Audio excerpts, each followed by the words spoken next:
जय गुरु जी, शुक्राना गुरु जी।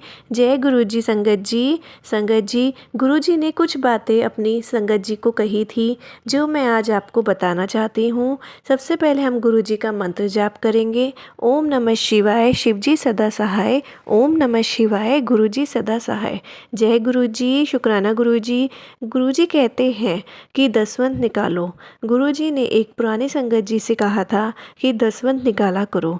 दसवंत निकालना का मतलब ये होता है कि आप जो भी महीने की कमाई लाते हो उसका 10% हिस्सा गुरु के नाम का निकालो और उन पैसों का गरीब या ज़रूरतमंद को दो, जिससे आपको उनकी ब्लेसिंग मिलेगी, आपकी कमाई में बरकत होगी। दान पुण्य करते रहना चाहिए। जब भी आप पर कोई भी संकट आता है तो हो सकता है उस ब्लेसिंग से आपके संकट दूर हो जाए, क्योंकि गुरुजी कहते हैं ब्लेसिंग बहुत ज़रूरी होती है लेना, क्योंकि ब्लेसिंग से ही हमारे कर्म कटते हैं। जय गुरु जी, शुक्राना गुरु जी। गुरु जी कहते हैं कि दान पुण्य और दसवन से बड़ी कोई चीज़ नहीं है। अच्छा होता है परमात्मा भी देखते हैं। हमें गरीब को भी दान देना चाहिए। उनके लिए 10 रुपये भी 10,000 के बराबर ही होते हैं। तो ऐसे जैसे बच्चे होते हैं या कोई भी हो, कोई बुजुर्ग हो, उनको ज़रूर कुछ ना कुछ आप दें। संगत जी, अगर आपके दरवाजे पर कोई भी आए उन्हें खाली हाथ मत जाने दो। संगत जी, अगर आप कुछ नहीं दे सकते तो किसी भी गरीब को दुकारो मत, गाली मत दो, भगाओ मत। उनके आगे हाथ जोड़ दो और आगे चले जाओ। संगत जी, कभी भी किसी को भी घर के अंदर मत बुलाना, क्योंकि आजकल कुछ भरोसा नहीं है। घर के अंदर बिठा के खिलाने का रिवाज नहीं है, क्योंकि कब कौन किस रूप में आके घर को लूट ले। इसलिए संगत जी, गेट के बाहर ही आप उन्हें बिठाकर कुछ भी खाने को दे दो। उन्हें भगाओ मत, उन्हें कुछ ना कुछ ज़रूर दो। घर पे कोई भी दरवाजे पे खड़ा होता है, आता है आपके घर पे, तो उन्हें कुछ ना कुछ दे दिया करो, लेकिन उन्हें घर के अंदर मत बुलाओ। आप बाहर ही उन्हें दे दो। पता नहीं कब किस रूप में हमारे गुरुजी ही आपके दरवाजे पर आ जाएं, तो इसलिए कभी खाली हाथ मत जाने दो। किसी को भी कुछ ना कुछ दे दो। अगर आपकी सामर्थ्य नहीं है तो आप हाथ जोड़ दो और बोल दो जय गुरुजी। हमारे गुरुजी को तो कुछ भी नहीं चाहिए, वो तो किसी से कुछ भी नहीं लेते थे। उन्हें कोई दान दक्षिणा नहीं चाहिए, उन्हें कुछ नहीं चाहिए। ना वो कभी कोई वस्तु लेते थे किसी से।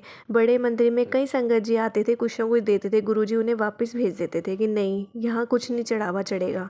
तो संगत जी, गुरुजी को तो कुछ नहीं चाहिए, गुरुजी तो सिर्फ देने आए थे। गुरुजी तो सिर्फ अपनी संगत से प्यार चाहते हैं। गुरुजी को झूठ और फरेब बिल्कुल पसंद नहीं था। गुरुजी कहते थे जो तुम्हारे मन में है वही सामने लाओ। बड़े मंदिर में जब कोई संगत ऐसी आती थी कि गुरुजी के सामने कुछ और पीठ पीछे कुछ, तो गुरुजी बड़ा नाराज़ होते थे। तो गुरुजी कहते थे कि मेरे सामने वैसे ही पेश आओ जो आपके मन में चल रहा है। तो संगत जी, आपके दिल में जो भी हो गुरुजी के आगे वही रखो जो आपके मन में है। उनको बिल्कुल भी, उन्हें सब पता है, वो सब जानते हैं, वो अंतर्यामी हैं और वो आज भी देख रहे हैं सबको। गुरुजी का जब नाम लेते हैं वो हमारी सुन रहे हैं। तो संगत जी, कुछ भी करने से पहले कुछ भी गलत कर रहे हो तो गुरुजी को ध्यान में रख के ही करो, क्योंकि गुरुजी को प्यारी संगत और सच्ची संगत बहुत पसंद है और वो गुरुजी उनकी बहुत रक्षा करते हैं।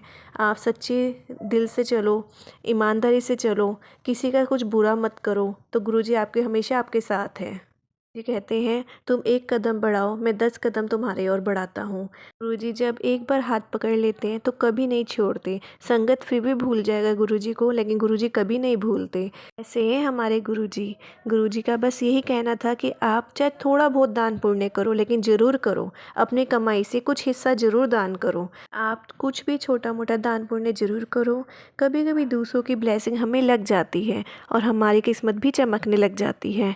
आप जब भी दान करो, किसी को दिखाकर मत करो, चुपचाप दे दो। गुरुजी कहते हैं जब भी दान करो एक हाथ से दूसरे हाथ को पता भी ना चले कि आपने कितना दान किया है। गुप्त दान करो, कोई दिखावा मत करो, चुपचाप दान कर दो। अपने कर्म अच्छे होते हैं, सबकी ब्लेसिंग मिलती है, भगवान भी किसी न किसी रूप में आ जाते हैं। गुरुजी हमें देख रहे हैं संगत जी। अच्छा करोगे अच्छा होगा। सबका भला सोचो, खुद का भला होगा। दान पुण्य करो, अच्छे कर्म करो और आगे ये ही जाना है संगत जी, अच्छे कर्म ही हमारे साथ जाएंगे। अगर कोई गरीब आपके घर में आ भी जाता है तो उसको भी उतना ही मान सम्मान दो जितना आप औरों को देते हो। ये मत सोचो कि एक गरीब है, गरीब कुछ नहीं होता। इंसान को खुद अच्छा होना चाहिए, इंसान की फितरत अच्छी होनी चाहिए, अपने कर्म अच्छे रखो। ये सब ही जाना है, हमारे कर्म ही हमारे साथ जाएंगे। अब इस सत्संग को हम यही विराम देते हैं। जय गुरु जी, शुक्राना गुरु जी।